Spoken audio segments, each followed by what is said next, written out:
welcome to Lore Unlocked, the podcast where Twitch streamers spill the tea, share the chaos, and occasionally we remember to hydrate.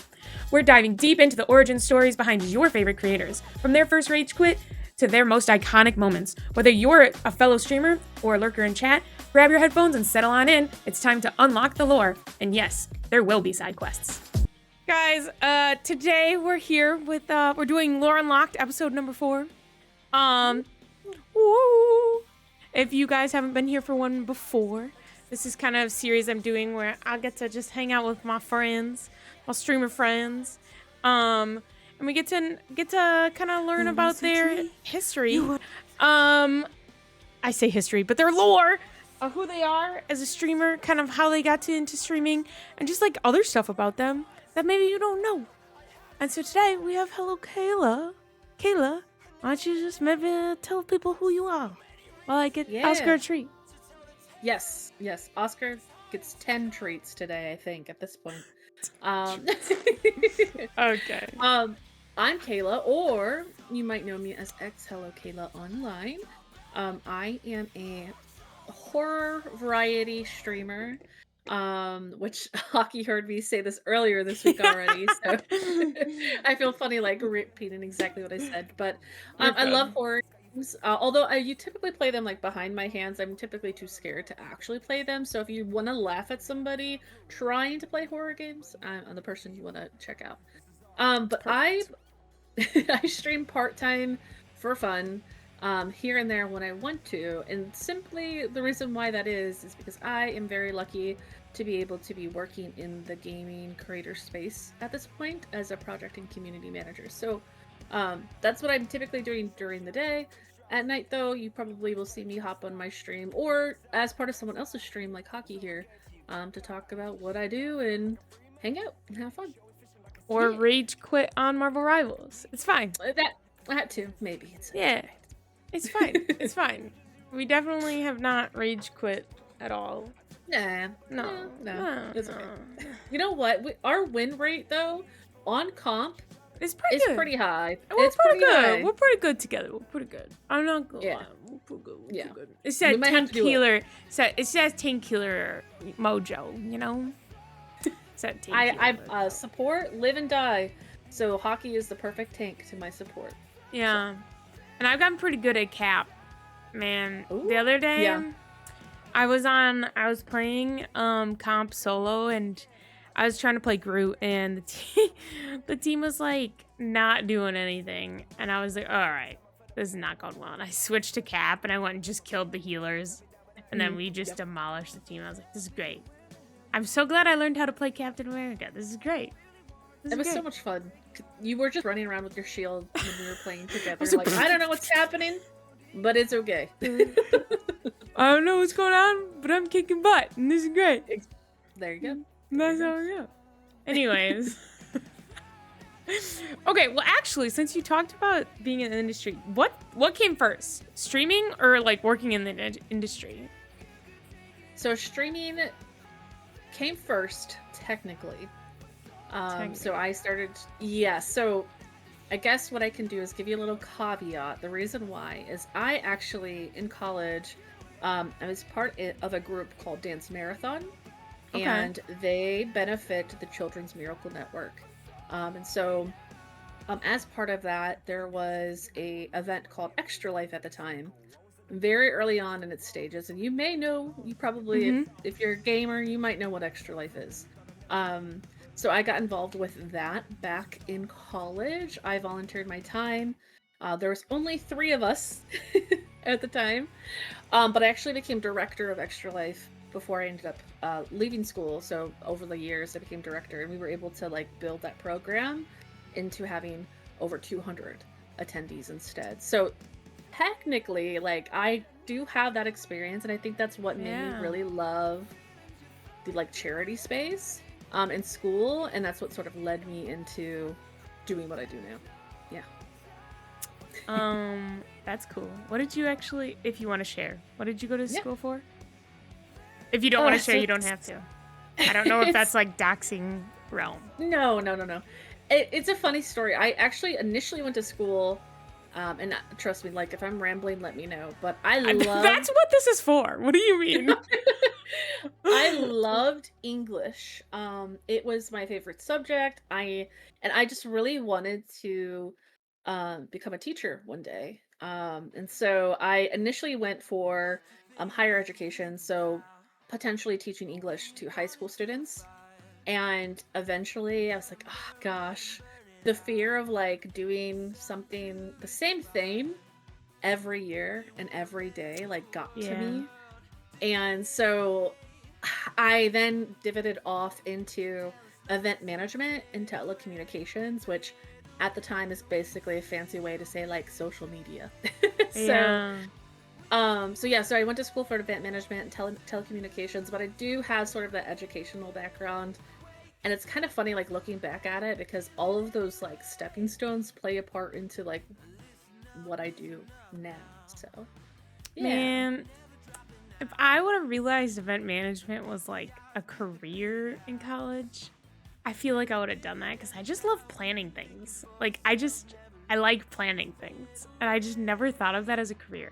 I don't know why my brain didn't think it was a career, but it didn't. And it's like the silliest thing because I knew it was like a thing, but my brain just didn't pick up on that. And I Yeah. think it was because so much of how our generation was like told that like you were just like down this train track of like you gotta go to college and you gotta do like these kinds of jobs. And so that's how I ended up, as a finance person. 100%. And I think Yeah. I remember the only reason I really like stumbled upon it was because of my advisor in school. You know, I obviously was struggling. Like, I don't know that I want to do this anymore. I had like a existential crisis about it because it was the Yeah. thing that I knew I loved for so long in my life, education, becoming a teacher, that once I like had matured, because I think that's another piece of the pie when it comes to going to college, especially if you're going right after high school. You're at such a young age where you are just like evolving so rapidly as a human and like changing entirely, like everything Yeah. about you. And it's your first time So like out of the house, out of your parents' supervision. yep, Yeah. exactly. So it's a scary time, and trying to put the pressure on yourself to decide what you're going to do for the rest of your life is like impossible. And Oh yeah. how are we expected to do that? So I think that's Yeah. after talking to my advisor, I knew I wanted to have some flexibility in terms of like what was capable. And to your point, like when they said event management, I was like, oh, that would be really, really cool because I do love being able to help with events. And at the time I was like, I don't think I want to be doing weddings every day, but eventually I kind of figured it out. So yeah. Yeah, I don't know about weddings because I don't know about bridezillas. Like Mm-mm. I don't know about that one. But I did help with like oh my god, one of my like best friends from high school, she's like my best friend. We played hockey like our entire childhood growing up. She got married. I was not in the bridal party, but I was like I think I had just graduated college when she got married and they Mhm. got married in Montana and like I live in Wisconsin. And so like getting to Montana just graduating from college, I'm like broke as crap. Like I'm like, okay. Yeah.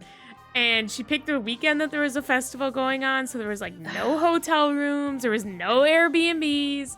So like her parents had obviously gotten an Airbnb and her parents like were basically my second parents because of how much we like grew up with each other. So I stayed with her parents for the weekend. And so I basically was there the entire weekend, like when the parents were there, which was basically when everyone was there, the wedding party and everything. So I Mhm. basically became like the unofficial wedding planner, like kinda, because I was the only one that didn't have to be there for all the stuff that could like help with things that didn't have to Yeah. be there for like pictures, so I could run off and go do stuff for her. And I was like, this wasn't bad. I wouldn't mind doing this stuff, I feel like. But at the same time, I fucking hated the family. Like, not her family, the, like, groom's family. Like, there's her sister in laws treated me like crap. And I was like, oh my God, I cannot imagine being a wedding planner and having to deal with families like this all the time. No, Like, absolutely not. no. It's so funny that you say that, because I think another reason why event management made sense to me was I always call myself the mother of the group. And even back in college, like with my roommates, I was part of a co-ed fraternity called Alpha Phi Omega. And so like we had a huge group of members, like 100 plus. And so every time there would be an event, or we were like doing a social or anything like that, I felt like I was the mother of the group. Like, is everybody okay? Is everything all right? Like, for Children, better or gather for around, worse. children. Exactly that. And even now I noticed that, like, with my friend interactions, whether they like it or not, I feel like the mother of the group. And so, It's okay, yeah, I'm the a bit. grandma. It's fine. No. There we go. That's okay. Hey, we're tag team. But no, yeah, when they said event management, I was like, hey, I'm doing this already. Okay, Perfect. so let's do it. Let's figure it out. Perfect. So then how did you go from, kind of stepping into that into streaming, since that was your, like, Yeah. Well, event management and social media back then, they weren't like hot ticket items to get you a job right out of college. Gotta be honest. We're talking like 2017.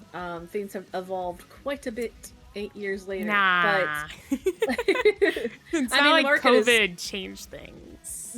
Yeah, exactly. The market might be not great right now, but probably better than it was then. Oh, for sure. So I, out of college, I was like, well, what the heck do I do? Like, where do I go from here? And so initially I had like a part-time job at GameStop right out of college. Like, you have to pay the bills, right? Like, you got to do what you got to do. Oh yeah. And while I was doing that, I had gotten on the internet and like looked for potential social media roles, and that stumbled me into Twitch, which I had already knew what Twitch was. I've been a gamer like my entire life. And one of my favorite and very first memories is playing Legend of Zelda on my grandma's kitchen counter. She had her little TV out there and a chair pulled up for me to play while she was like cooking food. On what station or what system? On Nintendo 64. Okay. So, and Ocarina of Time. So that's like one of the first memories I have ever. And my family was full of gamers growing up. So I already was like endemic to knowing what Twitch was, but I thought it was just for like people who like, real content creators. In my mind, I'm like, this is for celebrities, like, right? But it's you are a celebrity. We're all celebrities. We're all celebrities. So yeah, that was like 2017, and so I'm part-time at GameStop, like have a lot of free time. I'm looking for jobs. What the heck else do I have to lose? So I just started streaming like Kingdom Hearts, Overwatch, like games that I knew my sisters might watch me play. Because unfortunately I've made my two younger sisters gamers themselves too. And it was typically like, oh, I'm gonna play Overwatch. Do you want to watch me play this? And so they would tune in. They were like my OG viewers back in the day. So yeah, that's sort of how that started in 2017. I was like, let's do this. This is fun. And so I did that for like about 6 months, off and on, so infrequently. It was like once a month I'd get on there because my sisters wanted to watch me play a game or whatever. And then I started kind of taking it more and more serious. And I found like streamer Twitter back in the day, I think, because I was on social media. Right. Which, like, say what you want, but at the time I didn't even realize like there was this whole like space that I feel like back in the day it wasn't too bad, to be fair. It was far different because I think niches weren't quite built yet, right? And even clicks, weren't built also. And so just going on Twitter, I was like, oh cool, other people are like posting when they're streaming, like let me figure it out. And so I started taking it more serious, finding other people who were streaming, and I became affiliated like at the very, very top of 2018. Nice. Yeah. I was gonna say something. Oh, at least your sisters watched. I don't think my brother watched me streaming until like a year into me streaming. I don't think he started watching until I was like far into it. He was like, "Wait, you actually make money doing this? Okay, let me actually like, I guess tune in." Like, Flippin' brothers, I tell you what. Yeah, you know. Yeah, it wasn't until like I like started doing cool shit that he was like, "Oh, okay." Like, whoa, now I gotta tune in because like I can't let you be cooler than I am. Right. So I have to tune in, right? No, for real. It was just kind of funny. I love my little brother to death, but I think he just was like, "All right, you do your thing, whatever." And then he was like, "Oh wait, you can actually do cool things. Okay, I'll check it out." You know, like one of those things. Yep. But yeah, he was kind of funny. But no, that's really cool though. I think it's always interesting to see like everyone's like journeys of like how they start, because I feel like there's a lot of people I don't know. It's like 50-50 of I started just because I was a gamer and I thought I'd be cool. And then there's people who were like, I was very active on Twitch. I was in lots of communities. And then people told me I should start streaming. And then I started streaming. And I'm like, I was bored in COVID and I was playing Among Us and I wanted friends to play Among Us with. And that's how I started. Like, yep. I just... It's that simple. Like literally. And then here I am, like 5 years later, going to conventions, being on the main stage playing Jackbox, and I don't think if you would have told like me 5 years ago that that's how this would have gone, I would have been like, good joke. Yep. Like, it's crazy. But so how is like your streaming now versus what you did back then? Is it the same? Is it changed a lot? Or yeah, definitely think it's changed quite a bit. I mean, back then I would just kind of like boot it up whenever I knew I was going to play Kingdom Hearts and my sister wanted to like follow me along in the story. And so it was very right? Very casual. But as time sort of their cash. That's my tagline, their cash. Which things are very cash still, so trust me. But no, it like sort of evolved a little bit, and I actually remember like meeting some friends at the time, or like folks that I knew like from social media, or my partner even knew, who were interested in streaming, and they're like, I don't even know how to start. And so I started to get more frequent with it over the years to help them kind of learn too, which I don't know if that makes sense, but and then they went on to become partner actually, which is so funny, doing like Yu-Gi-Oh, and they were invited to TwitchCon as part of like Yu-Gi-Oh's like big event they were hosting a few years ago, which is so cool. But yeah, as time sort of went on, I think I sort of stumbled into the industry side of things very, very fast. And so like 2017 I started out, 2018 I became affiliated, getting more integrated into the community, and right at that same time 1000 Dreams Fund launched their very first broadcaster grant with Twitch. And if you're not familiar, the broadcaster grant was essentially a funding opportunity for women and femmes who were content creators, which 2018 vastly different than it is now. And so it was like huge news. Like I remember seeing like articles written about it. I remember it coming across my timeline multiple times. And at this time, I'm streaming from my PlayStation 4 and my crappy computer. The quality's horrible. Yeah. Like, it was so bad. But so I was like, yes, I need funding. Like, I need to figure this out. I didn't realize you actually were like, you were a recipient, I'm guessing, is where you're going with this. I was not actually. Really? I wasn't, but that's okay because it very serendipitous and it worked out. But yeah, I did apply. I was like, yes, I absolutely. I mean, as many people who apply probably think like, why would I not apply? So I applied to it and I did not get it. That's okay. That's okay. But you got a job eventually.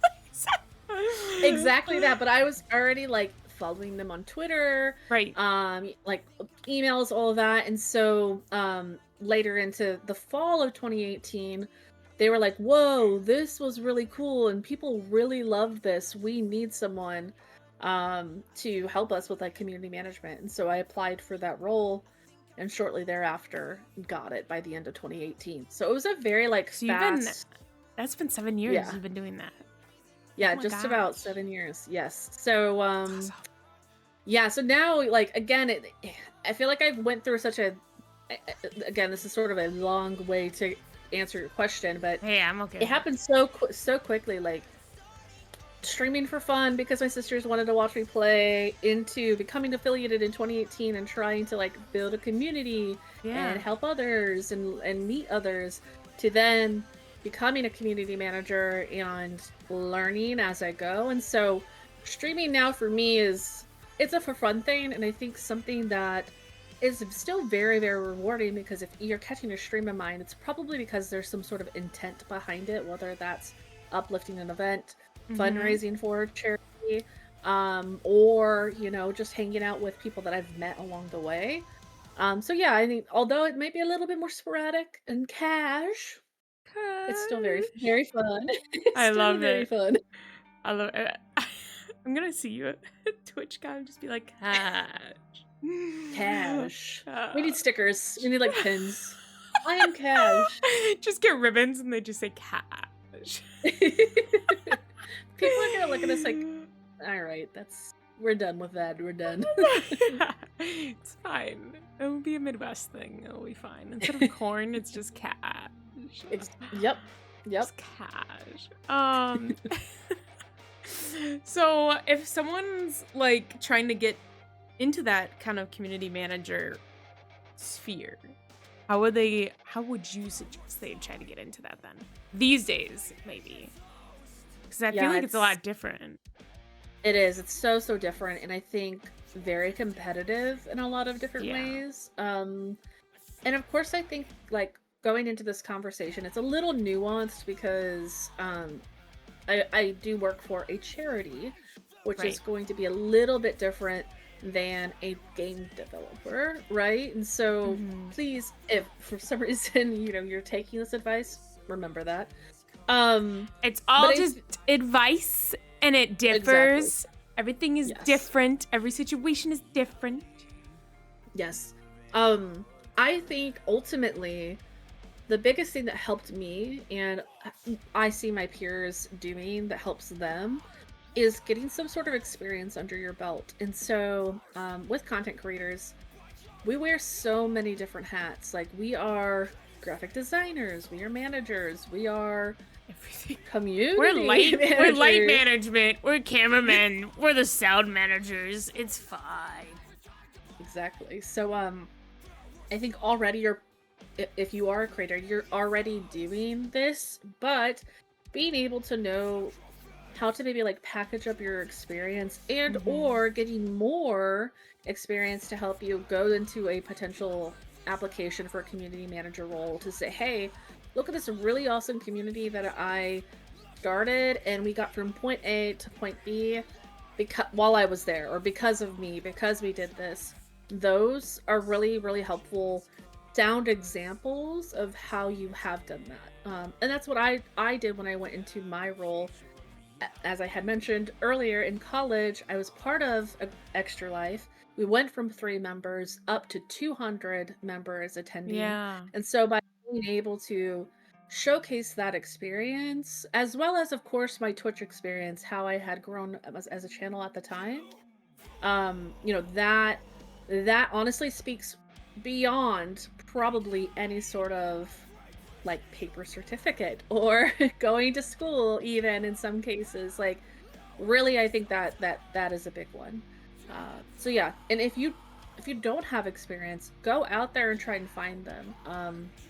Of course, like, again, you gotta pay the bills, so please don't necessarily go out and do a volunteer role unless you absolutely can or have the ability to. But there are people who may be looking for somebody who can give them an hour of your time a week to help build a community. There are many communities, like, I don't know if you've ever heard of Glow. They're an amazing community, gamer League of Women. And those are all volunteers. So put yourself out there, get those experiences, and know how to maybe present yourself too when you're applying for something like this. Um, and don't be afraid to like talk yourself up. Yeah. Honestly, talk yourself up. Yeah, I as much as I'm like in my finance world, I'm like, okay, we need to get out of this finance world. Yes. I'm like, Yes. slowly but surely, we gotta build this resume to get And out of this finance world. Hockey knows I love my portfolios. And I love having like examples of my work, or that's what I would recommend probably to Yeah. somebody. So like honestly, it can start with a spreadsheet or a Google Doc, and you just write every event you've been a part of, Yep. every like collaboration you've had. Have you somehow helped socials or numbers of a Discord grow? Write it down and have it ready to present in whatever format that looks like to you, whether that's a resume. Maybe in my case, I love portfolios because they can speak to your experience in such a great way. So, yeah, do it. Do it. Just do it. No, I think that's where tracking your like events. I'm decent at it, but then sometimes I also forget it. But I think that's something a lot of us don't do, and I think that's important to do because it's like, hey, like those are important. Not even just like if you ever want to go down that road, but like when you're trying to pitch to brands or anything. Okay, I put together this event. Like when I do panels, I keep those statistics because those panels usually do really well. And I'm like, hey, if you want to sponsor an event, I can make an event be successful. But like, you gotta put money behind it. Like, you put money behind it, I can give you an event that has this kind of viewership. Just so you know, like I can put events together that are like that. Just because my CCV is like this, I do events that are like this, like and I like point it out. Which is so true because, like, again, Twitch is sort of my relationship with Twitch is to have fun on the platform. Oh, for sure. However, you know, there are so many great events that I've maybe have not hosted on my channel, or you know, I have been a part of in some way, even on the like production side, not even in front of the camera. That again, like you should just be so proud of those moments and be able to talk yourself up. Like these awesome Laura Locked, you know, the whole series in general. Like you are an event manager, you're like even a talent manager in a lot of ways, and and you're producing. Like, I don't know. It's just you really. I want to be able to do like interviews and stuff, and so I'm like. Also, I was like. Fuck trying to wait for someone to give me the opportunity. I'm gonna make my own. And also, I want to learn more about my friends because they all have cool stories. And so I was like, boom, mic drop. 2 birds, 1 stone. And here we are. Win. So yeah. Even if it's super cash. Super cash. That's what I'm gonna title this whenever I post it to YouTube. I'll be like, Super cash with Kayla. Yes. Super cash with Kayla. But okay, besides 1DF, you also do some stuff with Radiant DG.GG, right? Radiant GG. Yeah, they go by Radiant GG on socials, but Radiant also just works. Yeah. Is that also community managing, or is that something different? That is more so on the project management side. And so I guess it's very interesting. Like, I think when I was offered a role with 1DF as a community manager, it evolved into project management because as the program grew, they needed somebody to be able to obviously manage the initiative overall. And so I have evolved from community management into project management for about 6 years now. And so last year, unfortunately, you know, as is, I mean, it's very common in the gaming world right now, or creation world. I was unfortunately laid off from a second position that I had with xHelloKayla, which is an esports organization. Gotcha. I was doing socials and stuff like that, which is what I went to school for. So, you know, that's where that's where that lined up. And so I just kind of like went out on social media and said, "Hey, I'm looking for something. Like, this is what my experience looks like. You know, if you have something." And I wasn't really getting a lot of hits. I was applying to roles, didn't really Yeah. go anywhere. And then Radiant actually reached out to me and said, "Hey, like, we saw you were looking, and we have essentially like bumped elbows with project you've worked on. So we know like who you are as a, you know, as a project manager. Would you love to join us?" And I was like, "Yes, please, let's do it." Like, my So bank account says yes. No. I mean, hey, listen, and that's unfortunately that is just the way it is. Like you got to pay the bills somehow, so you got to do what you got to do. But no, they're very lovely. They're an esports broadcasting organization, so they specifically focus on marginalized gender events, and so Yeah, I saw that. That's super cool though. they host and produce all of their events, or you know, sometimes they even have their members like go out and do external events, but they will like, you know, they have like this great database of honestly like every solid broadcaster or producer in this space. I'm like, how does Radiant have the time to work with all these people? It's so amazing. But they not only host these events for marginalized genders, they're hiring them too, which is awesome. They're paying amazing. them. Yeah. Exactly. So they are making paid job opportunities for people like myself. Yeah. And also have paid prize pools for people competing. So it's just a full-fledged thing that is so awesome. And so they what I do with them is a little project management around a lot of different spheres, but I do a lot of the prize pool management. So I like all of the events that they host, like Calling All Heroes, VCT Game Changers with Riot, or the Milk Cup with Fortnite. Yeah. And Gotta Need Milk. I oversee the prize pool payouts and make sure people get the money where and how they're supposed to. And they've actually offered me to start working on other projects too with their influencer work. So yeah, very blessed to be working with them. They're very cool. If you're like in the esports space or you're interested in casting or hosting, they have so many opportunities for you to learn and get paid while doing it as well. So just saying. Yeah. Are you thinking like, am I gonna do it now? Is that what you're thinking? Or are you laughing at the hypothesis? No, me, I'm like, I like to host. Get out of here, Oscar. Go away. He keeps jumping up every 5 seconds.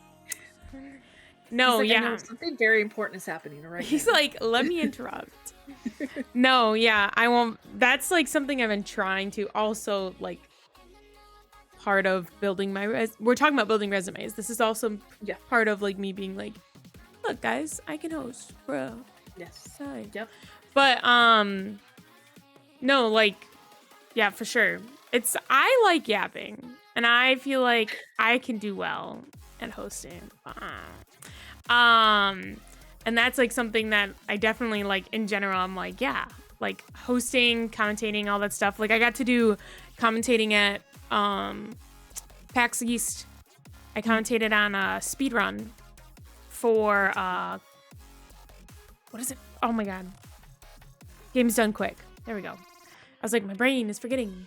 And I was like, that was so fun. And so like I'm getting into that realm more now, and I'm like, this is fun.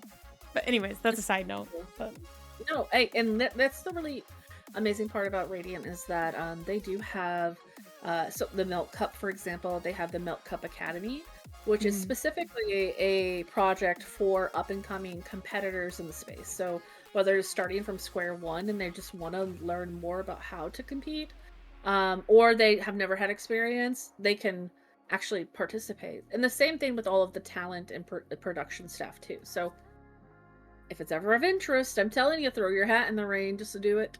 Do it. Isn't that is that form that you like or is that different? That's different. Yeah, that's for the influencer side of things, but you know, okay, gotcha. If you want me to send you the form, I'm happy to.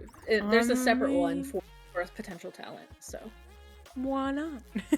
Exactly. There's no why not? Yeah. Bye, Emo. Bye, Emo. Enjoy work. I read that wrong. I thought that was like, I'm off. And then I'm like, oh, wait, off break. Never mind. Bye. Oh, no. Read that backwards. Anyways, what's been kind of like your favorite part about streaming? And then what's also been your favorite part about doing community managing and all that? Since you're kind of in both realms here. Yeah. I think my favorite part of streaming has been honestly like meeting so many awesome people because I'm old. My bones are You're getting not creaky. old. But yeah, no, I think as I like make my gone knees like hurt thinking about oh my god. We're gonna start cracking. But no, I think over the years it's been so cool to just like meet and engage with people like you, where we have maybe states between us or even like continents between us, but to be whoa, we ain't got aligned by something. But no. Like for I example, knew what you meant. I knew what you meant. I'm just teasing. Continents, very cash. Anyways, don't make my British accent come out because I promise. It's a good show. You'll regret it.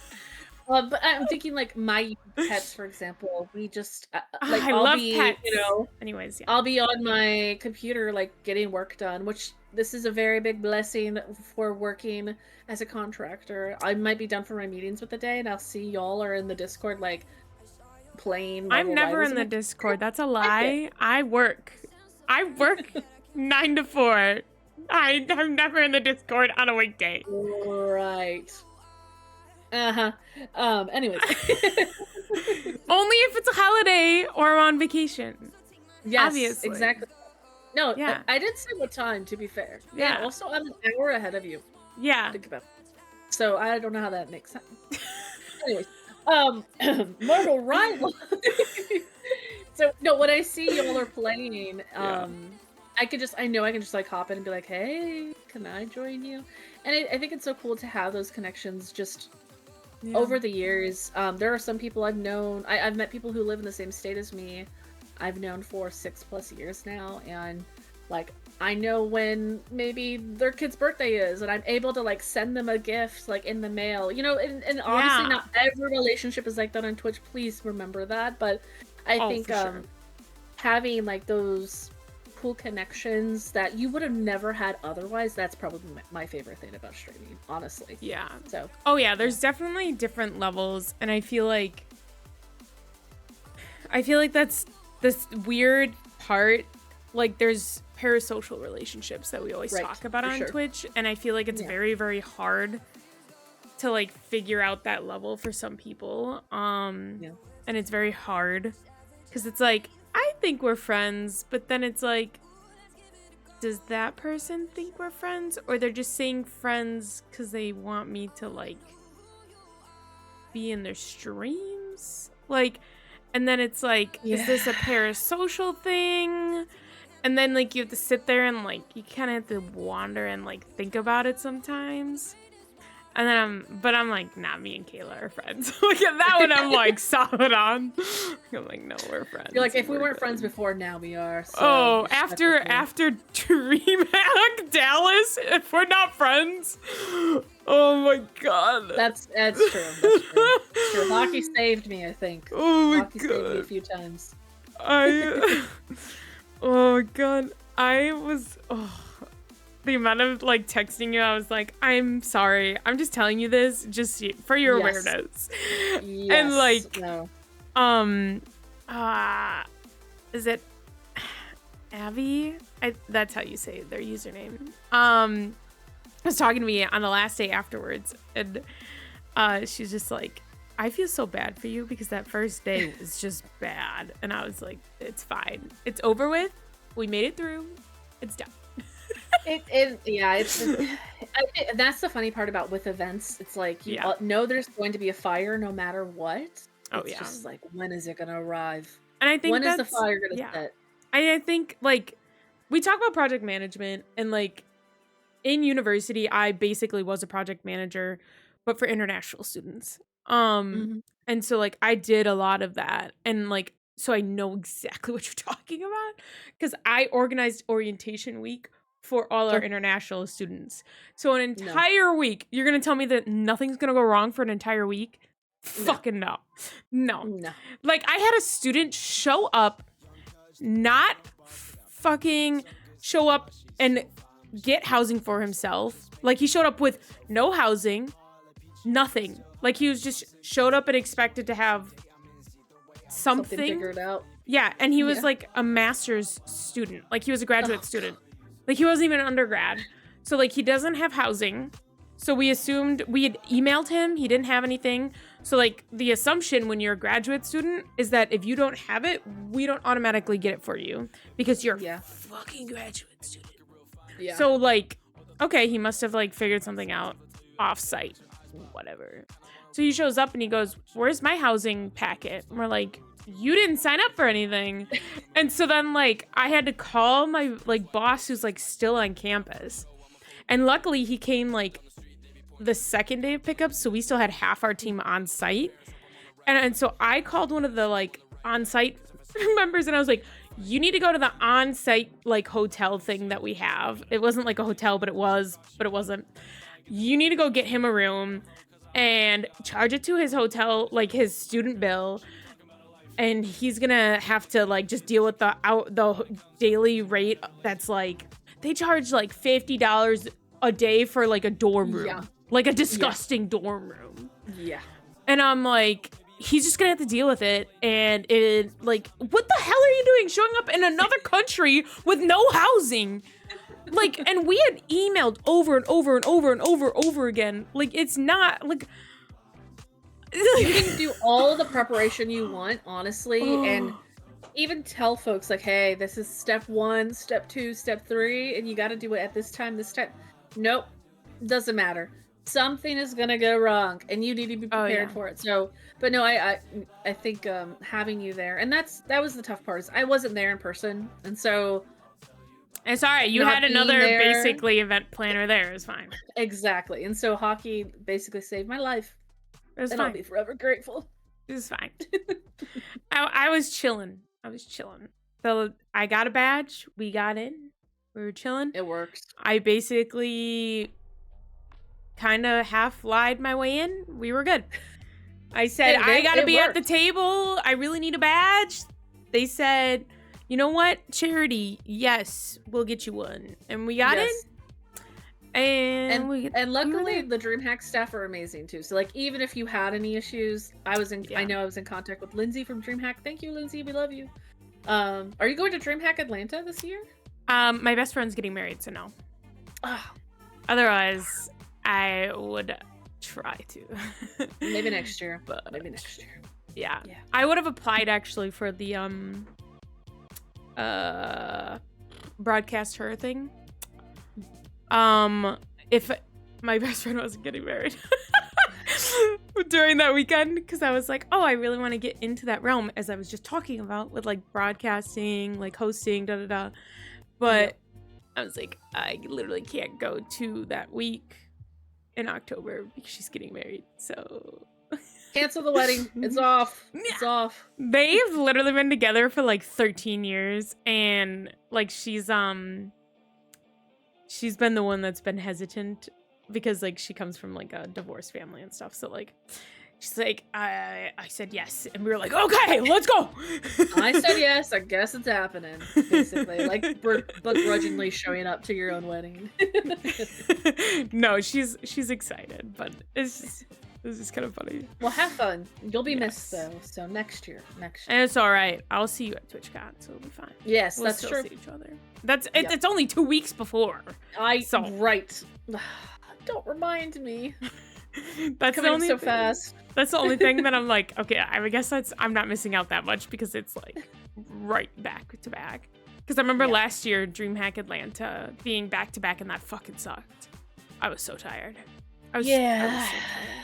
And I was sick and I couldn't go. That's right, because you got COVID, right? Yes, I did. Every time I've gone to a DreamHack, you haven't gone. What's up with that? Maybe that's why I can't go. This last time I wasn't able to go, but yeah, the last year I got sick. Gosh darn it. So better not happen this year. Gosh darn it. Yeah, it's because I'm not going that you'll be able to go. It's fine. Yes. Oh my gosh. So what has been kind of your favorite thing about creating content and slash or being a community manager? Yeah, I think, creating content, we kind of talked about that. And I don't think I have Yeah. a whole lot in terms of like what else to add to that piece other than it's so interesting how like these sort of like niche communities connect you and around games. And so like it's I honestly I've played a lot of Nintendo games. I love Zelda. Like my top 3 game series is like Zelda, Kingdom Hearts, and I mean it might even be Resident Evil because I don't know, they just have a special place in my heart from when I was younger. I gotta keep playing them series. I got stuck on 4, They're and so good. I 4 with the best one, Leon Kennedy?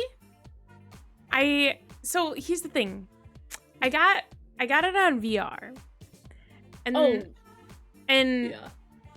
I was trying to play it on VR. And then I got frustrated on VR. And the thing is now I want to play it on PC because I got pissed off on VR. But now my Yeah. ADHD brain is like, I've already fucking played this and I don't want to fucking do it because I like, like I don't want to repeat the shit. Like, No. So like it's the No. frustration of having to repeat something. And so I get like that. I'm like Listen, you gotta make it through. You gotta do it for Leon Kennedy, okay? You gotta. We'll get there eventually. And the new one is the last 2 were phenomenal. Oh my gosh. He says See? hi. He agrees. He heard Leon Kennedy and came running. Cats for Leon I think Kennedy, he okay? actually tripped me one of the times I was playing VR for that fucking game too. That's a nightmare. Yeah, no, you gotta be careful there. With this dude, yeah, he's a fucking menace. But I think it's funny because I think some of those games have such polarizing opinions sometimes, and like some people love Resident Evil and some people hate Resident Evil, depending, right? Or like they love 4 but they hate 5.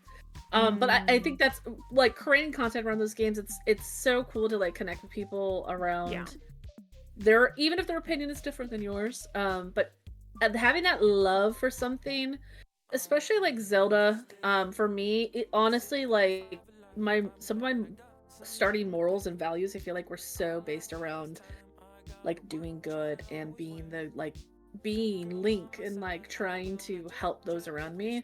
That sounds so cliche, but it's true. Like I feel like you connect with so many people around this one story, right? So that's what I love about content creation. But with community management, I think I am so like lucky. I until you are probably in that position and know what it's like to be in like a community manager role.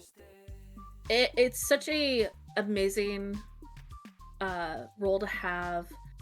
There's some bad, of course, but there's a lot of good, and to be able to see people, for me, like it's around a charity, and so knowing like the faces and the names of people who have applied to our programs and knowing like maybe the impact it's had on them, or maybe they haven't necessarily applied just yet, but honestly, like I remember almost every single person that's applied to like all of our programs because it is just such a special thing to witness. Going to like DreamHack or TwitchCon and knowing that those people are there because of the funding they received, and that is like there's just nothing like it.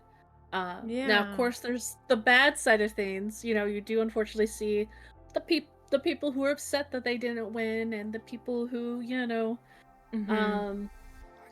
are not thrilled about who you chose and things like that. But and that's probably the same with games. Like people love the good and they hate the bad when it bugs, game breaking issues. So I would say like community management is not for the faint of heart. That's for sure. And you got to have like some tough skin in a lot of ways because when you put your all into something, you love it and you are so passionate about it, it hurts twice as much when you do see those bad things. So but the good outweighs the bad by like 10 times over. So I feel like that's definitely something anyone who streams also will see, though, right? Because, like, yes, I mean, I constantly will see people who do sit on Twitter a lot. I do not. I fucking post on Twitter and I close the damn thing. Who are on Twitter a lot that, like, I'll see their posts. I say I close the damn thing, but I do see people post. Saying, like, they're having a hard time because of what people are saying and all that. And so I'll reply and I'll try to cheer my friends up because, you know, I get it. It's not great. When I'm having a hard mental time, it is never because of anything on socials. It is usually because of my stupid work. It's usually because of real life stuff. For some reason, when it comes to the internet world, I can tell them all to go F off. I don't care. I really don't. But it's usually the real world that it's because they're here and I just can't escape them. That one I can't really. Whatever. Work is work at the end of the day. But anyways. Yeah. So I think everyone kind of can relate to that one for sure of, like, yeah, people are always gonna, I feel like, hate on something. But yeah, definitely I can see how people would get upset, like, you picked that person because of X, Y, and Z, but they didn't really need it or something. And right. I feel like there's a lot of things that maybe on the surface level people might not know. Yeah. That behind the curtain they'll tell you, but they don't want to tell the public, like. For sure. And I think being in this role, it's like it's a very it's a little bit tough because I think obviously I was a creator, right, going into this, and I still do stream and I am a creator in a lot of different ways, but at the end of the day, you have to be professional, especially when it comes to community management, and you have to know when to sort of like block out those external factors too. Whether that's like bias or experiences you've had with somebody previously, you know, it's the way it is. So no, yeah, but again, like, if you are ever thinking about going into community management, I mean, god, you're doing it already as a creator. Like, you are doing this dang thing already, so you're probably going to excel at applying and having a new role. So yeah, do it for sure. Do it. So you're in the women in Pride guilds.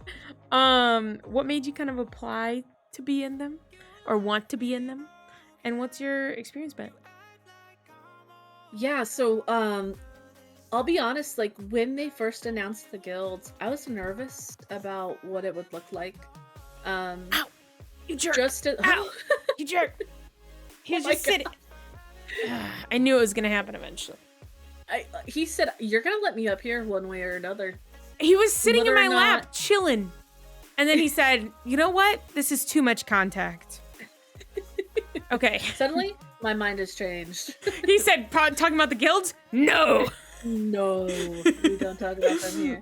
All right. Anyways, you were nervous about the guilds when they were first announced. Yes, when they were first announced, and the reason behind that is, I think when it comes to, like, although the guilds are nothing like a stream team, but obviously this is before they were even actually out there. Right. But to me, I was so scared that it would become very similar to a stream team, or there might be niches and cliques and things like that, which naturally do happen. Of course, you're going to have friend groups. But my concern was, like, how do you create a space like that without that happening? And then additionally, like, for me, like, I love providing resources and opportunities to people. And so for me, I was hoping that it would be rooted in something like that, being able to actually help help creators. And as the first year sort of happened, I was on the outside looking in, and I realized it was like exactly what I love to do already, and what I was doing with my current work in terms of community management. And what I wanted to do as a creator too, helping others and Yeah. providing resources. So, um, yeah, I was like, yeah, well, sheesh, I need to apply to this. Like this only makes sense to do so. So I went in like a little nervous, I'm not gonna lie, be totally transparent. But I think ever since then it's been history to see other people be uplifted by other folks and have that space. And it's so interesting because I feel like the Women's Guild and the Pride Guild are so vastly different, Oh yeah. but also, they have similarities. And it's so Yeah. cool to feel like I'm getting one experience from the Women's Guild and another from the Pride Guild. So, no, I would never take it back applying. And I think everyone should, if they think they could get something from the experience, do it. Apply. Yeah. It's been very interesting because so far everyone I've had on has been from the guilds. Because I'm very active in the guilds, so that tracks. And actually I think the first two were kind of like mixed emotions. And then like you and like Heather were very much like, yeah, the guilds were great. Like, and so it's like, it's very interesting that it's been mixed kind of like conversations, which I kind of like, I really enjoy them, but I also see the perspective of how the first two kind of talked about it of like, hey, like they're good, but also there is some kind of meh about it at the same time. But yeah, no, I really enjoy them, but I get what you're saying with like the Women's Guild being different than the Pride Guild, but also not at the same time. Like, yes, the Women's Guild is like, I don't know, like it definitely is like, this is my space for when I have something that is my women's side that I need to like address. This is my gay side. And then this is my gay side. Like, it's very much, yeah, like if I need to go talk about my period stuff, like we're going to the Women's Guild for sure. And then hey, you know what? I actually feel like I would talk to the Pride Guild more. They would be there ready to fight that menstrual cycle for you. That's true. That's true. But I'm kidding. But also, yeah. I mean, no, for sure. And I think the one thing I will say, in terms of like different experiences with the guilds and how some people may not feel like totally on board as I do, I do think they are experiences that you get out of them what you give. Oh, for sure. And so, and again, I guess I'm probably also coming at this from a biased lens as somebody who's been a community and project manager, because the co-leaders are basically doing that, especially when you're dealing with so many intersectional people from different communities, and even now around the world, there's so much nuance to that, and you have to tread that very carefully in terms of making sure everybody feels welcomed and supported. So but I think personally, like you and I can relate in terms of we are mentors in these spaces, and so we've had more time to get to know our fellow mentors as well as anybody who's taken part in our events too. And so that's an experience that I don't think you get unless you are a mentor sometimes. So, again, I think it's sort of like a give and get situation. And they're also so new.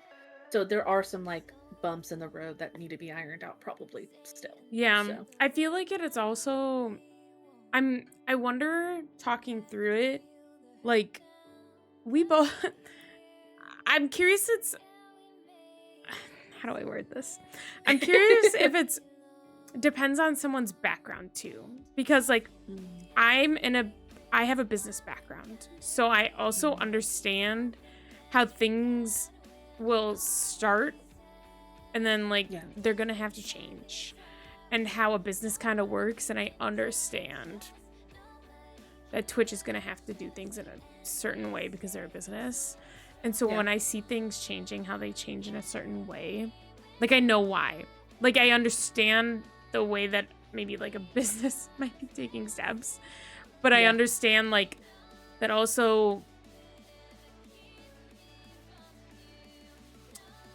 there is From an actual certain participant ways, side. Yeah. like there's also a way that they're trying to maneuver certain things to make sure they're still being a community-based area and not anything else that is definitely not DEI. Oh. Yeah. So, but my point is like they're definitely like you could see the way that they're moving and like everything is shifting is they're trying to still hit the mission that they originally set out to be, but they're also trying to fight a CEO that's like telling them like, hey, you need to do this. So it's like, yeah. It's tough. It's Yeah. a fine line, I think. And I also have the background of participating with the Twitch Alliance before the guilds even existed, the Twitch Women's Alliance. Yeah.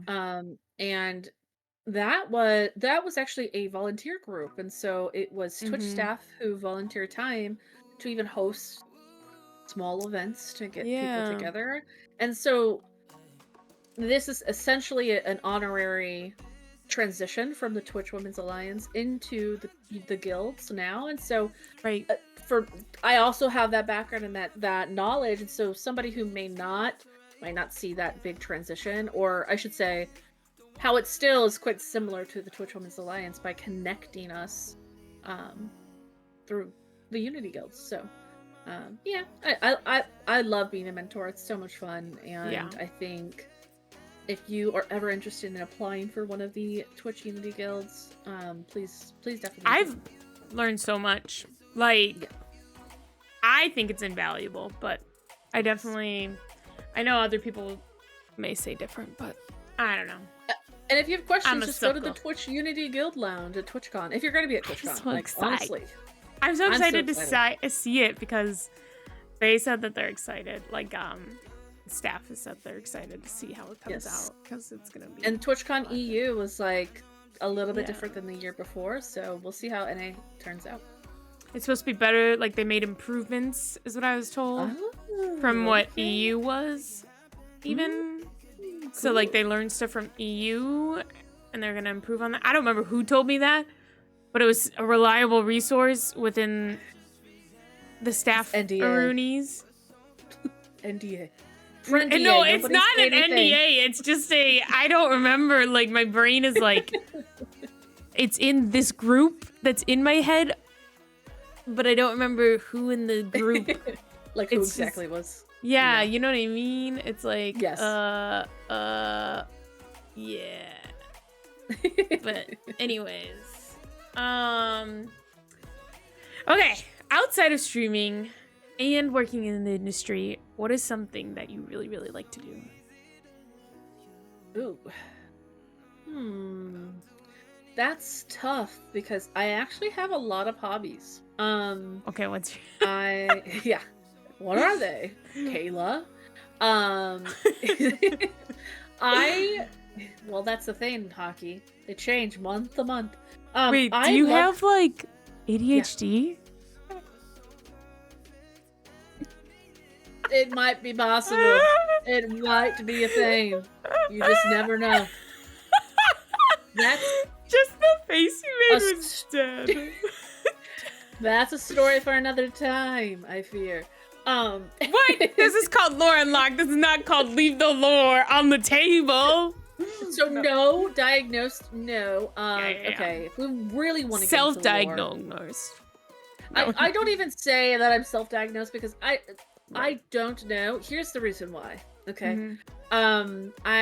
We love therapy here. We love therapy in this house, right? If you are on your therapy journey, I'm so happy for you. And so I was seeing a therapist, a psychiatrist for a while. And this was like, I think 2019, I think, maybe, give or take. And I was like, hey, I think I want to be diagnosed for autism, or, I would like to take a test and see if I would be diagnosed. And my therapist said, "No, you Oh, don't want to do that. It will ruin your life." well, That's word for word what he said to me.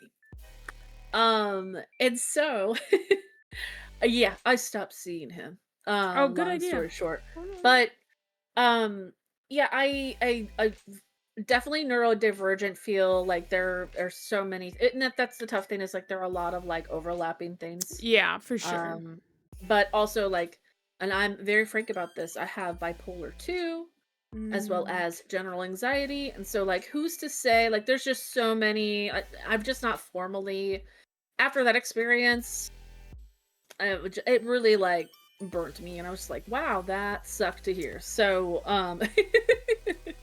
anywho, no, like I mm-hmm. definitely know my intention is like, it's a rough one. And that's probably why I like to do so many things, and that's probably why I work multiple jobs and while also doing You're like, keep volunteer the work. mind busy. Exactly. But I my gotcha. hobbies, like it reflects that. Like for example, my partner and I, we work kind of opposite schedules ish. So we love our little couch time where we watch a little fun show, our new Netflix movie that we want to watch, and K-pop Demon ev Hunters. uh, day one that came out, we watched it. That was I on our watched list it two like months 5 times today. It's fine. 2 months before it came It's out. I fine. said we are watching this. We follow it, like Netflix on Instagram, and we, if Ah. they announce like something new's coming out, we're sending it to each other. Put this on the list. Um, so when we are doing that, without fail, my hands must be doing something while we are watching said programming. Okay. So I love cross stitching. I've cross stitched. I love doing punch needle, which is like, if you've ever seen it, it's almost like handmade rugs. You may have seen them before. Oh, okay. Yeah, I know what they are. Yeah, yeah, yeah. I love my Lego flowers that I make, or that I Mm-hmm. build rather.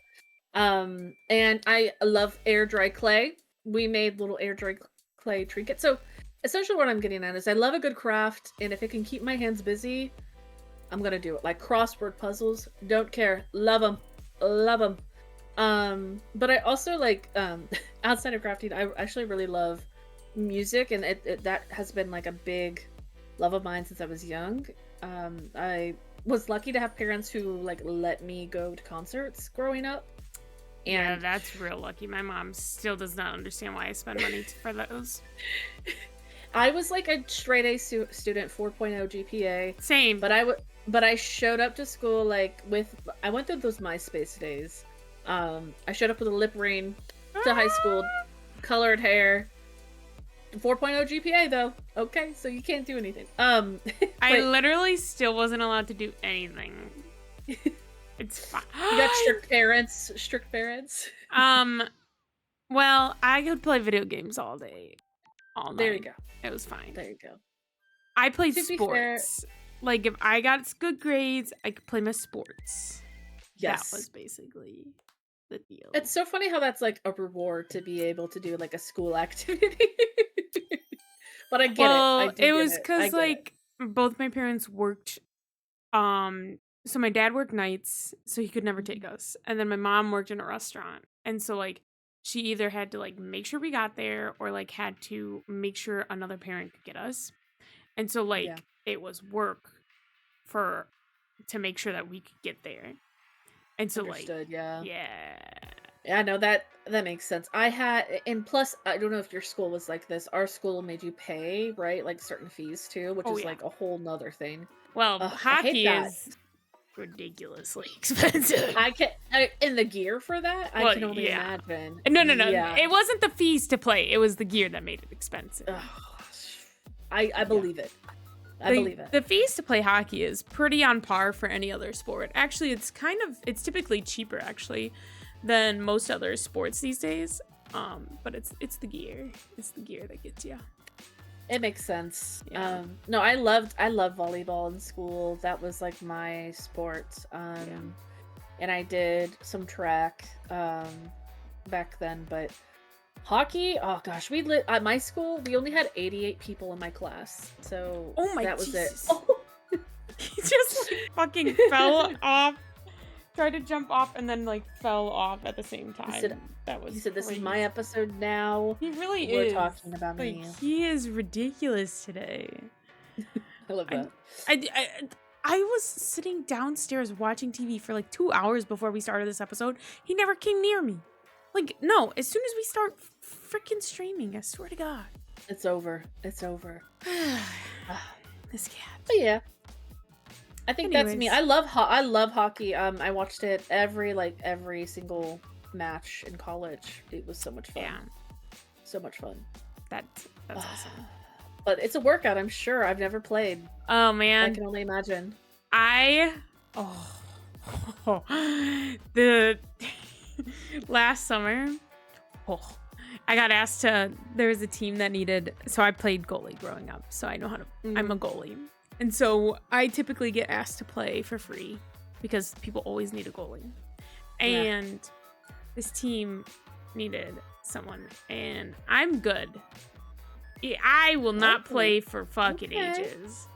And I will step on an ice and I will be fucking insanely good still somehow. And I'm like, what the fuck? I'll be like, guys, I'm not gonna be good. I haven't played all season.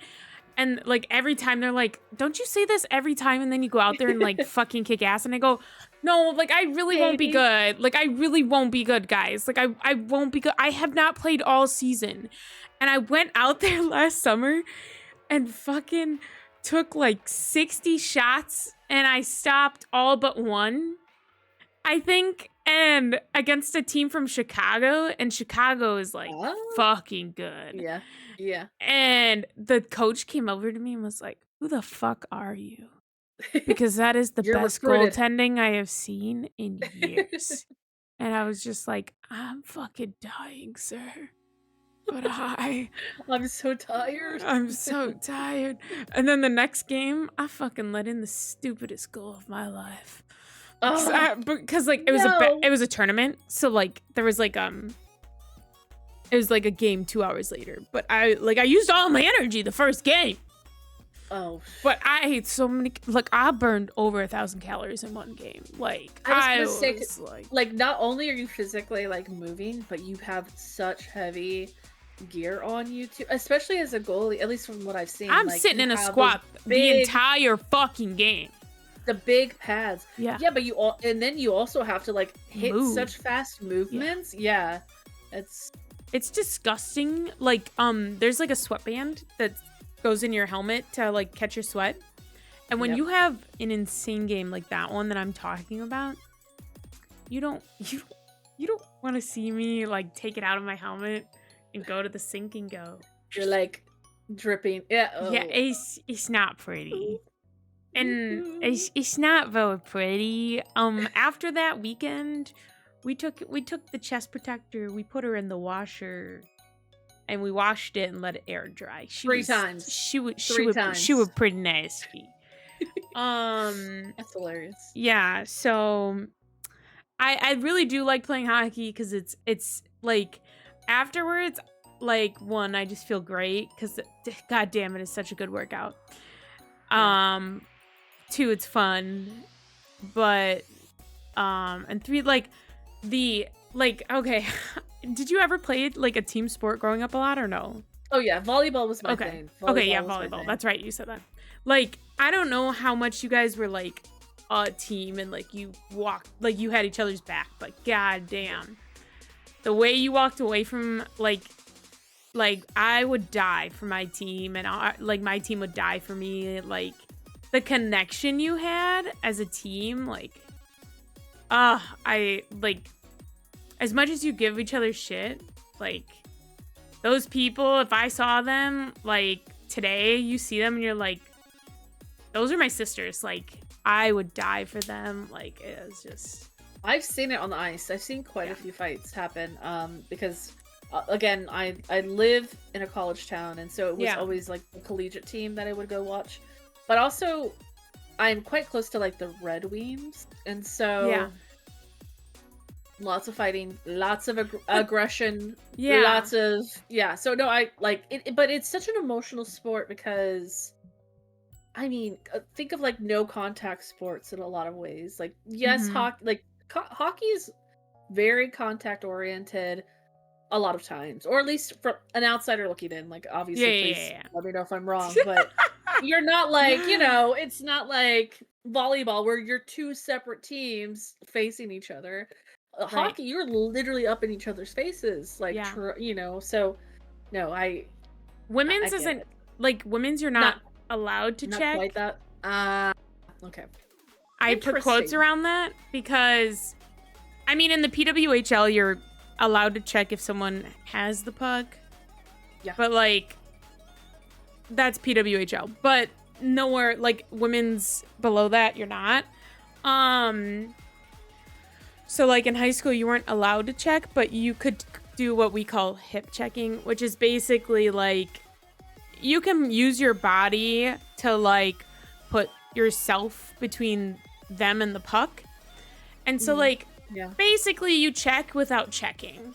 And so like women would get really good at that. And so if you ever played a boys team, it was so funny because girls would know how to like play the puck and like do all these things that weren't checking. And if you take checking away from a boys team, they didn't know how to play the game. And so then girls teams would just cream boys teams because they just didn't know how to play if they couldn't check. And it was so funny. So funny. But what I wanted to say was so they're relying on like their natural aggression, I guess is the word I'm thinking to say. Yeah. Like that's how the men's teams would work. Not strategy is what I'm hearing. Yeah. And it's funny because when I was coaching, which I don't do anymore because the parents didn't like how I was coaching, even though I was the only coach out of 8 years to go to state. And I went back to back 2 years in a row. But whatever. But they didn't like how I was coaching because they didn't think that it was teaching their kids the skills that they thought their kids needed to know. And I was like, but I am the only coach that has earned their way in 8 years to state. And I went back to back years. Like, are you guys not, like, there are results literally, like, and like, I'm not getting, like, I wasn't teaching the A team. Like, I wasn't teaching the best team. I was teaching the C team. I was teaching the team that literally is given the worst players. I'm given the team that has all the beginner players, the players who are brand new players, brand new. Plus, your name is literally Hockey. Exactly, Ryan. Hockey? Oh, what if that? Yeah. So I actually know someone who works for the PWHL. They're part of the Women's Guild. I know Libby. Yes, Libby. Okay. I was gonna say. I talk to Libby all the time. Yes. Do I have somebody who loves hockey? Libby's like, if you want tickets, DM me. I was like, I love Libby so much. Oh my gosh. I love her. She's amazing. I talk to her every time I go to DreamHack because she's at the DreamHack all the time. She's always a friendly face. Like she literally, you go up to her and be like, "Hey," and even if she doesn't know you, she's like, "What's up? What's up?" Yeah, I met her at TwitchCon last year. That's how I actually became friends with her. I was at the Logitech like brunch party thing with Streamlabs. Whatever. Me and I don't know if you know my friend Griffey or not, but me and Griffey like went to this brunch thing that was like at like 11 on the last day of TwitchCon, and we were like exhausted, and we're like, we're hungry. We're gonna dip out from TwitchCon for a little bit, go get some food and stuff, and then come back. So we went, got the food and snacks and stuff, and Libby was there, and we were like, oh, can we sit with you? And then Libby was like, yeah, sure. I didn't know who Libby was. Didn't know who she was. It was just an open table, and I sat there and I was like, oh, I'm Hockey Jetty, and then like Libby like introduced themselves, and I was just like talking to Libby, and Libby's like, oh, I'm in the Women's Guild, and like da da da, and then like was Started piecing together from there. did not know who she was. And then we just started talking to each other, and like I apparently started talking to her about some things, and I started talking about something that related to her. I don't remember what it was. And like I was like, "Oh yeah, some things happened, and blah blah blah. Blah blah." And then like she's like, "Wait, you know I'm in like the guilds, right?" And I was like, "Wait, what?"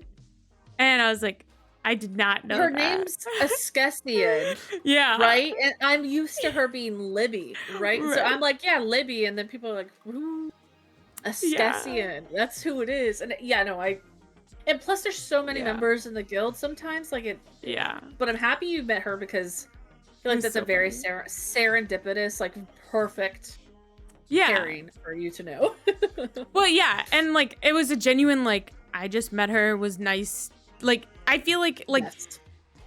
I don't know, she got to see like it was just me being nice. Like, you know, it's just I like meeting people in person so they can just be like, "Hey, oh, this person's just a nice person."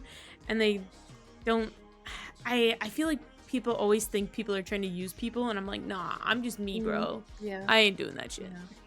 I'm just Yeah. me." Whoa, I'm almost chilling. like we hosted a workshop about this exact thing earlier this week. I don't know. Maybe we did. Whoa, crazy.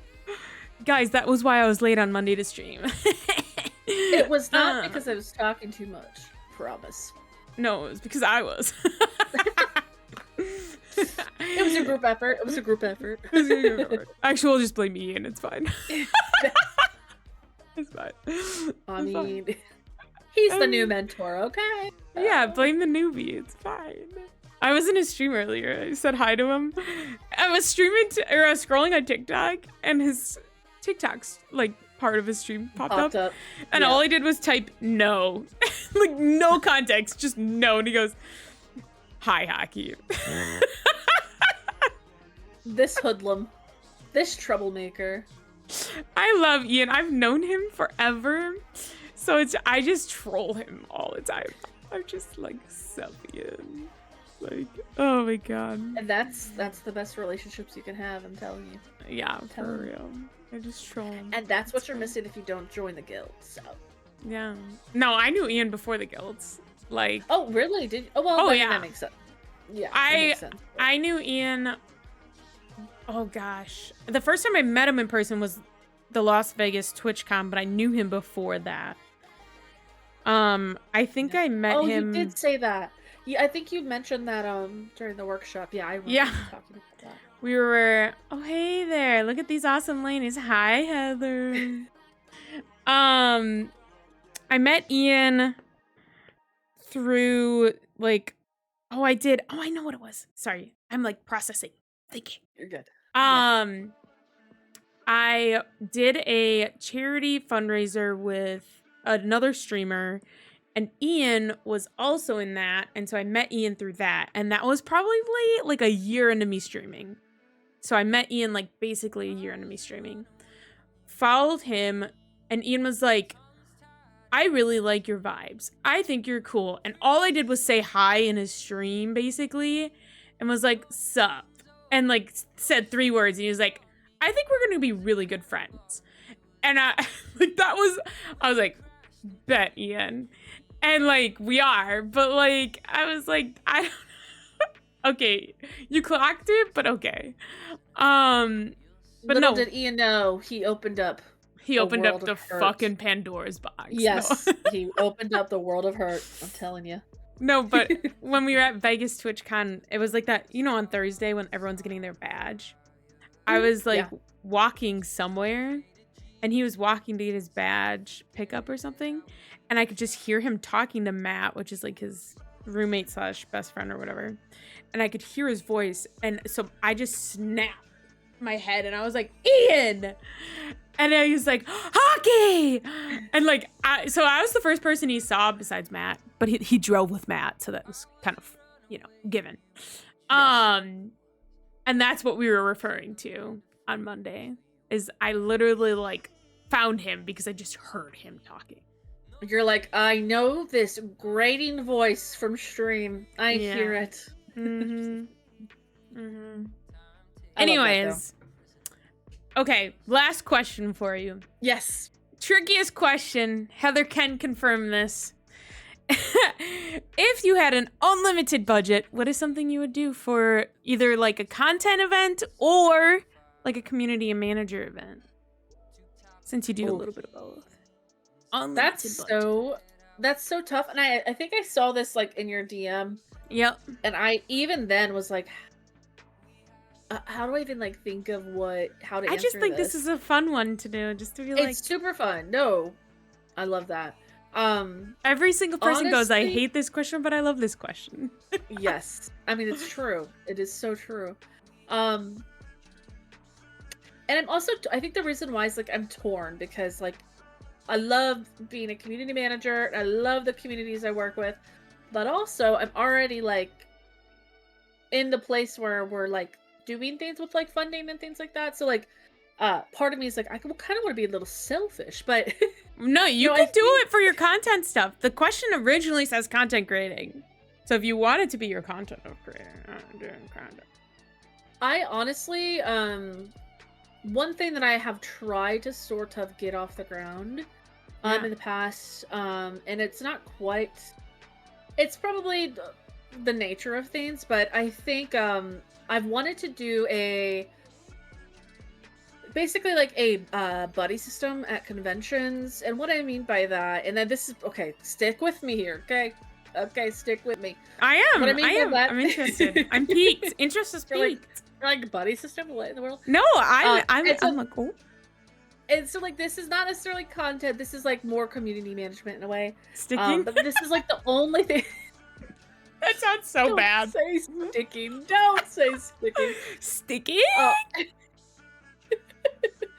I think I would love to do like a buddy system. And so what I mean by that is I remember at DreamHack Atlanta 2 years ago, I was at the 1000 Dreams Fund booth and I was working it. And this reigns true with like every DreamHack we go to.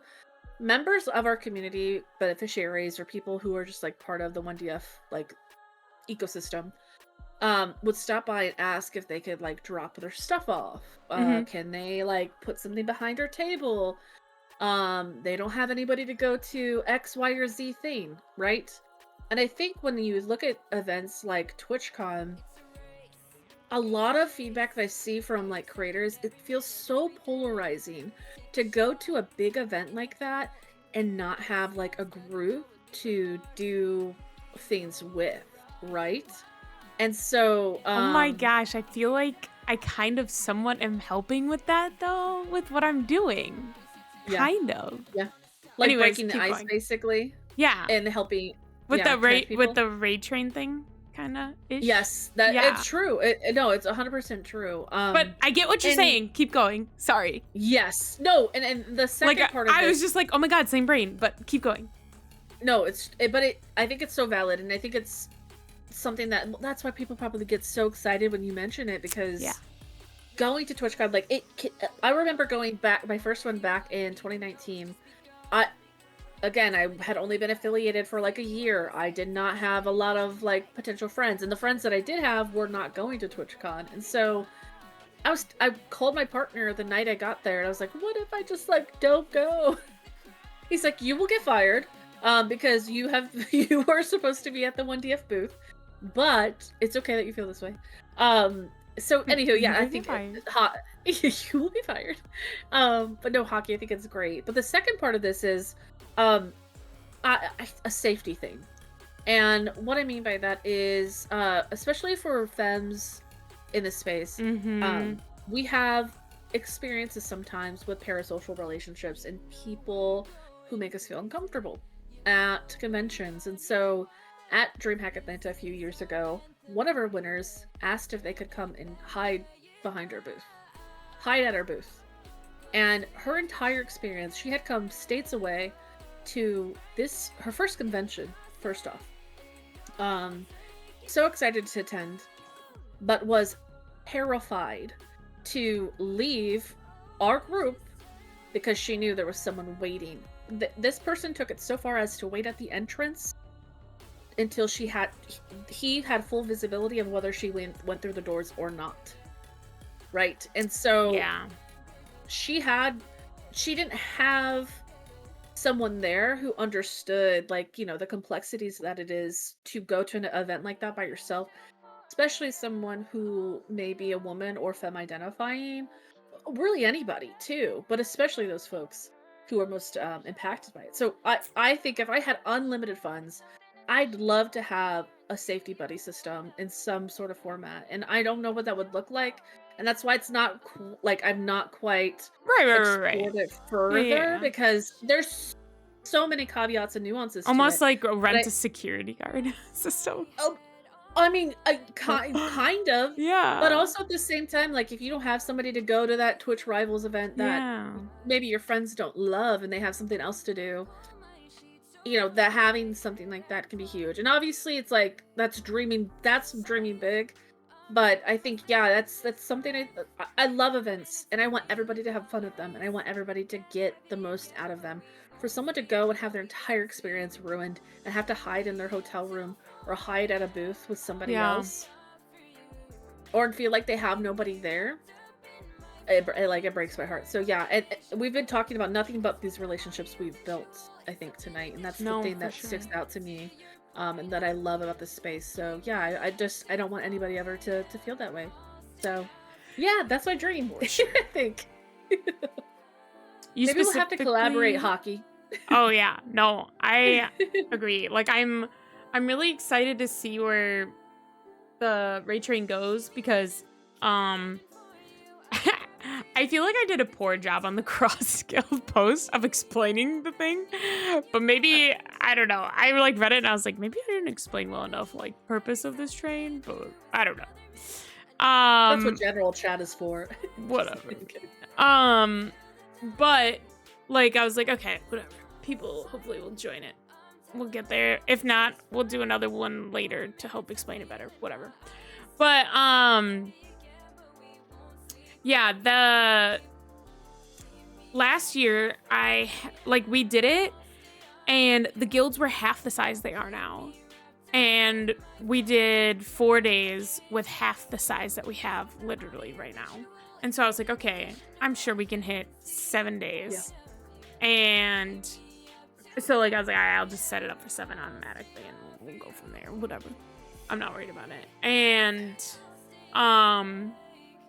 but last year I had so many people come up to me and be like, I don't think you understand how much this helped me because I'm like seeing people from this train like now at the con that I feel comfortable going up to because I like got to meet them and like now I know them and like I feel comfortable because I got to talk to them and like we got to chat from the train and I got to know that they were coming and like it really, really helped me actually feel comfortable coming.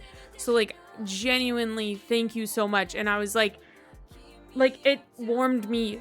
Like it like made me feel so good knowing that because like I went in 2022 by myself knowing one person and I think I told you this a little bit offline. Yeah. That one person kind of ditched me. Yes.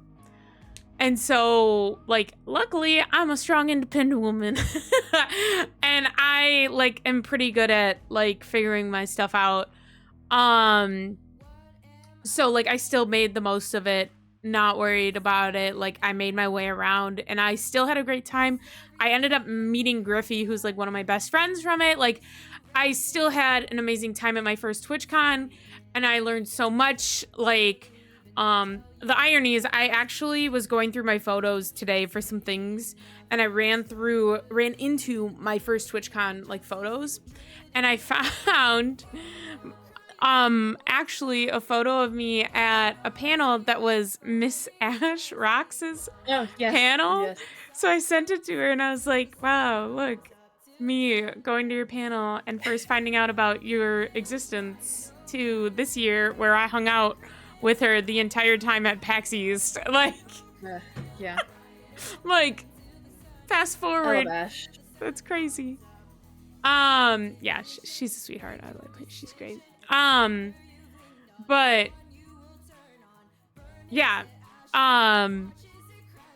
Anyways, like that whole, like, I know what it's like to go and, like, basically no one. And so I want to make that easier for people. Because then, like, Vegas, I did know more people. And I was able to hang out with friends, like, basically the entire time. And then my third year, last year, I roomed with people for the first time. That was a different experience. And it's so scary. It can be really scary. But, like, yeah. I'm sure, hopefully it turned out well, it sounds like. That was fine. I shared a bed with someone, and I learned that I don't like doing that as much because now that is scary to me. No, I hear you on that one. That's not the scary part. That wasn't scary. It was just that I wasn't scared about that. I've shared beds with people many, many times. I snore. That's not. Oh. That's what scares me. I'm going to be waking the whole room up. I'm a deep sleeper. No. We both. So, Arcane Priest, aka Mooney, is who I shared a bed with. And we're both looked at each other and we're like, are you a deep sleeper? Because I'm a deep sleeper. And we're like, yeah. So we were like, okay, we're Gucci. Looked out. We talked about this before we like agreed and stuff. But I grew up with a dad who snores. So like I think that's why I am a deep sleeper, like, you know. But yes. No, it was more like I learned I don't really want to share a bed going forward because I want to just have a space that is mine when I'm fully exhausted. Because I was so exhausted last con. And like Mooney was great. Mooney did nothing wrong. It was just that like I couldn't like just fully sprawl out on a bed because like I had only half a bed. So like I never had something that was fully mine. And so it was like, okay. I have a king size bed. So I am very spoiled. So I like, you don't got to tell me twice. Yeah. I have like 40 pillows. Like I have one pillow over here. Then I got like a long pillow, body pillow basically. And then I got 3 behind my head. One over, like there's not enough room for another human in my bed with me. I promise you that. So anyways. No, but no, yeah. Getting so sidetracked. I'm just saying, like, you are very, very brave to do that because I was like, I don't want to spend money. That's where I was. We gotta make do. I was like, honestly. I want to spend money, even though I probably could have been fine. I was like, I want to spend money. But this year I have my own queen bed. It's full. Yeah.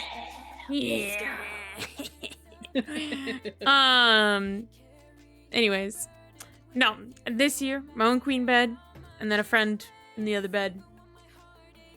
Just 2 of us in a room. So it'll be nice and chill. That. Yes. Yeah, but it'll be weird. I don't have Griffey this year. I'm like, what the fuck? Oh.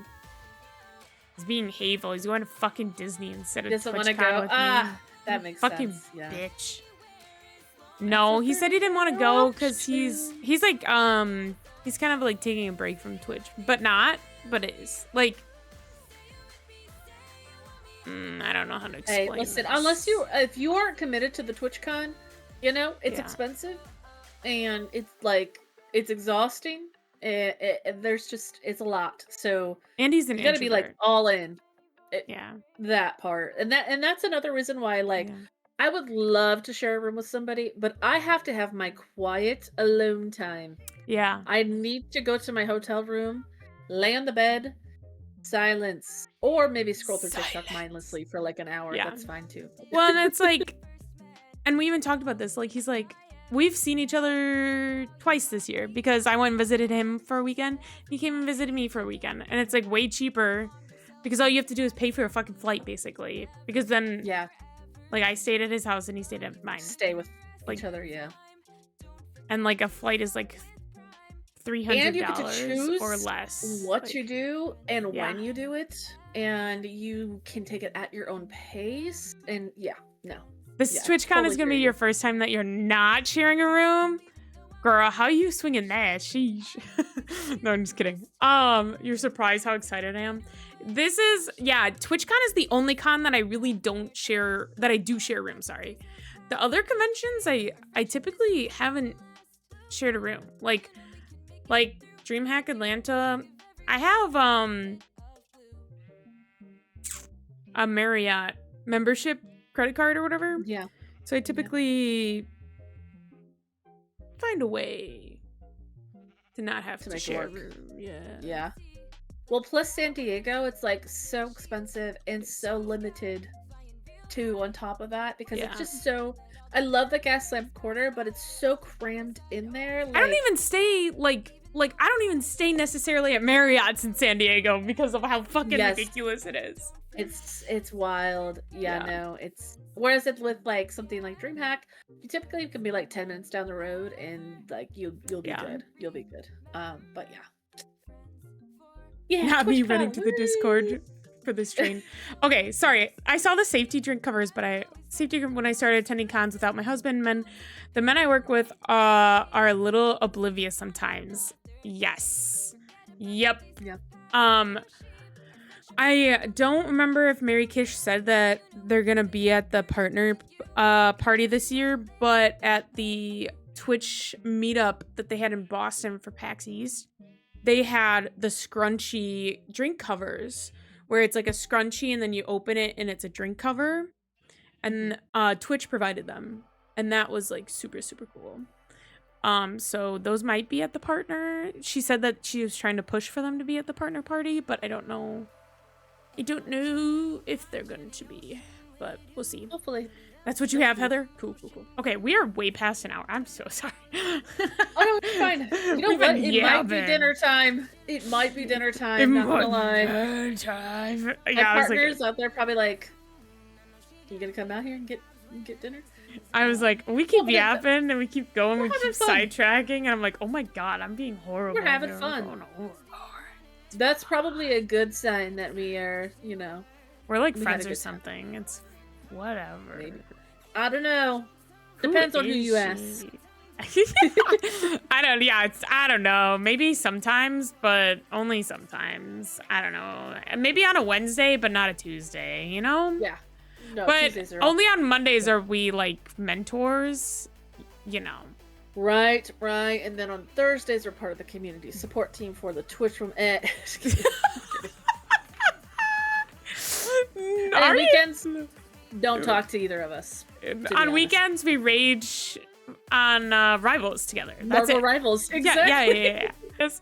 Well, thank you, Kayla, for being on today. I had a blast. I hope you had a blast. That was really freaking cool to learn about all your like background. Like, I didn't know you started in college like with Extra Life. That was really cool. And like that whole background, that was really freaking cool. Like I knew some of that, but I learned a lot today. I got opportunity to yap. I'm gonna do it. I'm gonna take it. When's the Lore Unlocked Hockey Jenny episode? Boy, I feel like it's like every episode I drop a little bit more, you know? There we go. It's like That's true. It's every That's little... the treasure at the end. Like you it's get just all like, of the lore. Should I just like, eventually after a year of Lore Unlocked, just like slowly edit every little lore drop I have? Like, yes. Anyways, thank you for joining me, Kayla. I really appreciate it. And that's today's lore officially unlocked. If you'd like to join us for the live recordings of these podcast episodes, feel free to drop a follow over on Twitch. If you like these, feel free to subscribe to the YouTube channel, hit that like button. And if there's someone you would like me to do a lore unlocked with, feel free to leave it in the comments. And also just let us know what you thought in the comments. We're logging off, but the lore lives on. See you next time.